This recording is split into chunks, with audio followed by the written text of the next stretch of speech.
All right, so let's talk about meal plans and the different types of ways you can get fed at college. So most colleges have one of two different types of programs that they use. One is called the like the debit card program, where you put a certain amount of money on a debit card, whatever they call it, and then you spend the money when you go into the cafeteria or any local eateries or that kind of stuff. And some of them also you can use them to buy.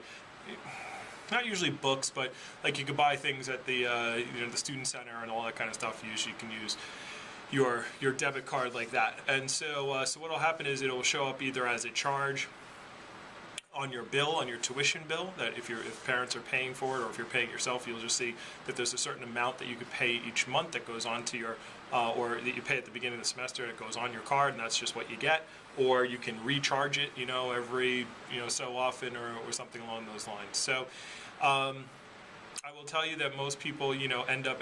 You want to make sure you want to ask a lot of questions if that's the program that your school has. Like one is, what happens to any over, like sometimes if you're putting a certain amount on each month, what happens at the end of the semester with the extra dollars? Okay, do they just disappear?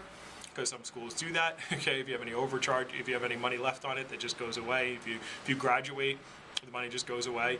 Do you get that back? How do you get it back? Okay, do you get it back in what form? Do you get a rebate back to your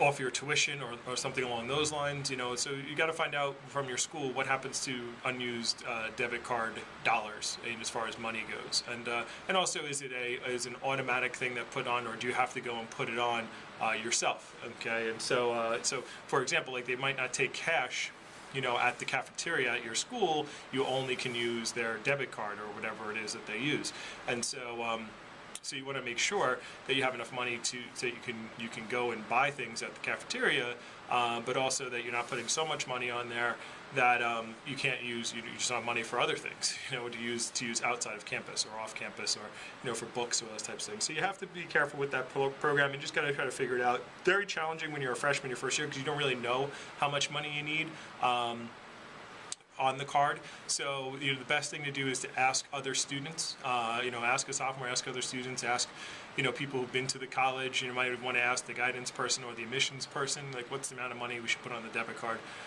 What do most people do? And actually, you want to say, what do most people do, like in their sophomore year, not their freshman year, because that's when you start to figure out what you should be doing with your plan. That wasn't the plan that I had at my school. My school and a lot of schools, a lot of bigger schools have meal plans. Okay, so where it's a buffet style. All the dining halls are buffet style. It's not like pay for each individual item that you want, and you swipe your card and you go in there. You can stay as long as you want, and when you leave, then you leave, and you get a certain amount of meals, certain amount of times you can go in. And so I will tell you, with those, usually there's like a 12, there's usually a 12, an 18, and a 21 meal plan. Now, I will tell you, freshmen and freshman parents of people going into college, you do not need a 21 meal plan.